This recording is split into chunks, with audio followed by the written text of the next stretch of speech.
Hey up, welcome back. So something a little bit extra today.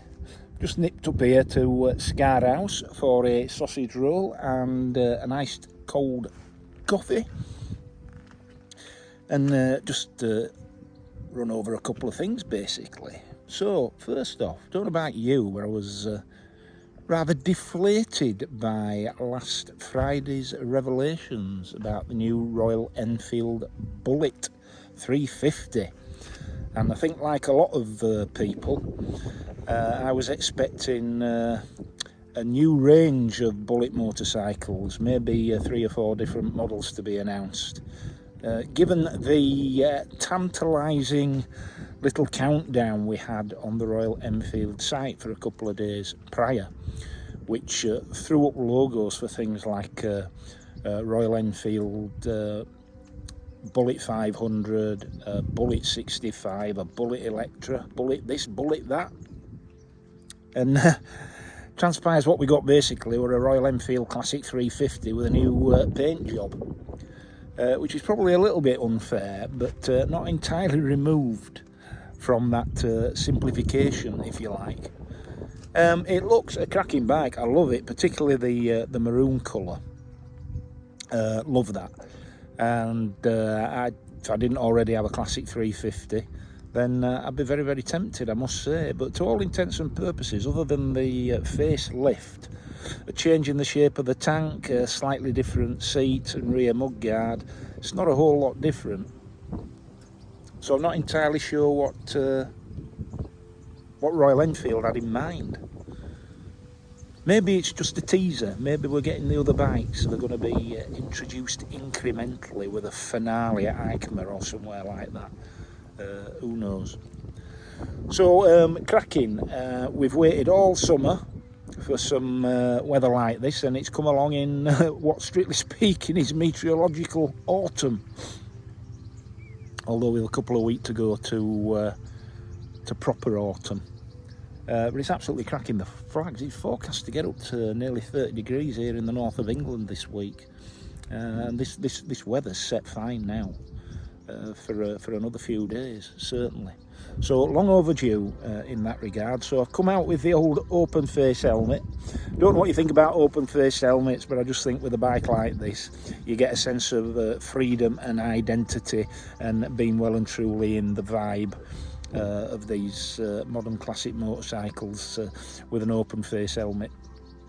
And I appreciate there are issues with them, but as long as you know what those are, why not, as far as I'm concerned. What do you think about open face helmets versus full face helmets? I think for bikes like this, on days like this, it's got to be the old open face. Yeah, absolutely glorious up here. So I did mention a few videos back. I did sort of say there was something preying on my mind and I'd run it by you. And really, it's just a bit of clarification as I take the channel forward. So I've made a couple of tweaks. You might notice now that I've got a super thanks button. Well, it's actually just like a thanks icon right down where you see the like icons and the subscribe and what have you. And it just gives me a little tip. If you're feeling generous, there's absolutely no pressure involved, but it just helps contribute towards some of the consumables that are associated with YouTube content creating. Why does somebody have to set off a car alarm right in the middle of a video? Anyway, I shall persevere. Yeah, so there's that content creators little tip switch, if you like, that allows you to make a modest contribution towards my efforts. So if you feel so inclined, please feel free to do so. At last. You couldn't script it, could you? Middle of nowhere, half a dozen cars. I start filming and some bellend sets the car alarm off and clearly don't know how to reset it. But anyway, such is life. Car drivers. Say no more.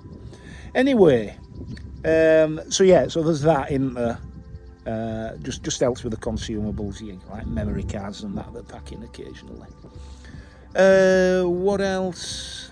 Yeah, so the question I was going to ask and run by you really is how significant are these two Royal Enfields that I run, the Interceptor 650 and the Classic 350, to your interest in the channel?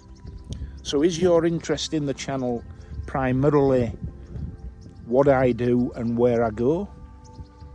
Or is it primarily the bike reviews that I do mainly out of Appleyards in Keighley, which are now coming to a close for this season?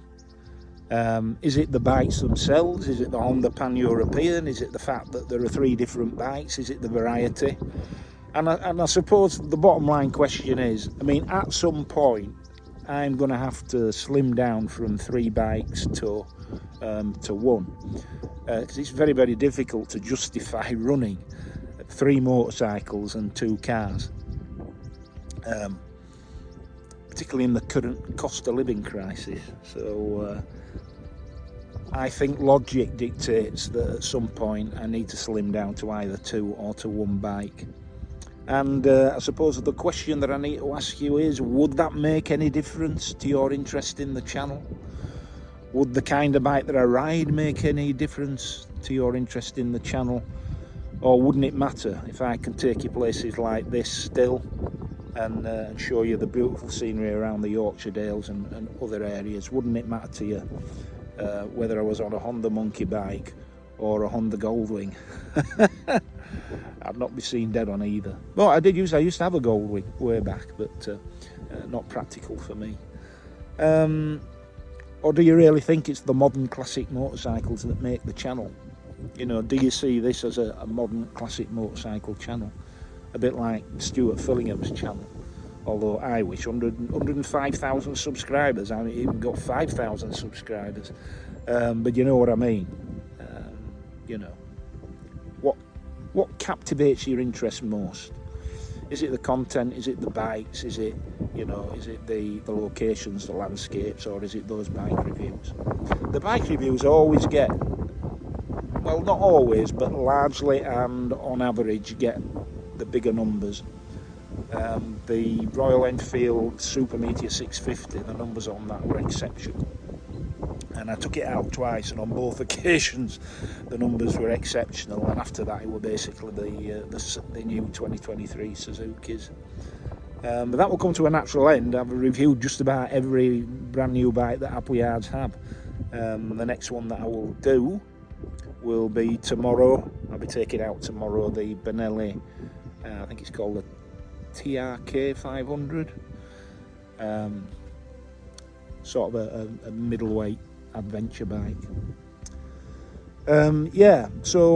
Just let me know what you think, what significance it would make to the channel and to your enjoyment of it if there were just the 1 bike, and if there were just the 1 bike or maybe 2 bikes, whether it would be significant if there were, for example, still modern classics or a modern classic. And I think that's about it. So just a quickie, a little bit of extra. Thanks ever so much for your continued support and viewing. Please continue to click the likes. Please subscribe if you haven't already subscribed. It does make a big difference. I know the vast majority of people that view this channel don't subscribe to it, and that's a bit of a shame. It doesn't cost you anything. And then if you click that notifications bell as well and make sure your notifications are enabled on your device, whatever it is, then you will get to see every time I upload a video. But I aim to upload 2 a week, usually midweek and at the weekend, basically, in the morning. And that's about it. So just a quickie. Hope you can help with a bit of guidance in that regard, and until the next time, ride safe, be kind, and I'll catch you soon. Toodle pip.